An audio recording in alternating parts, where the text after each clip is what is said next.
అందుకే సార్ దీంట్లో భాగంగా విద్యాశాఖలో మేము వచ్చే సంవత్సరం నుంచి బాలల భారత రాజ్యాంగం ఇవ్వాలని నిర్ణయం తీసుకుంటాం జరిగింది.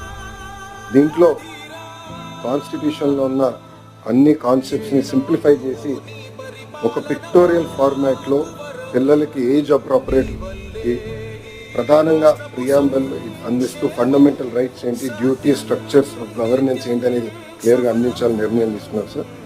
దాంట్లో భాగంగా భారతదేశానికి స్వాతంత్రం వచ్చిన కారకులైన మహాత్మా గాంధీ గారు, అంబేద్కర్ గారు, నెహ్రూ గారి గురించి కూడా చాలా చెప్పాలని నిర్ణయించుకున్నాం. అంతేకాకుండా సివిక్ అవేర్నెస్ అనేది చాలా చాలా అవసరం. ఒక మాటలో చెప్పాలంటే చదువు పైన బాగా శ్రద్ధ పెడుతున్నాం, మార్కుల మీద పెట్టిన శ్రద్ధ, రెస్పాన్సిబిలిటీ, సివిక్ అవేర్నెస్ మీద మేము పట్టలేకపోతున్నాం. దానివల్ల సమాజం తీవ్రంగా నష్టపోతుందని మేము భావించి ప్రిన్సిపల్స్ ఆఫ్ జస్టిస్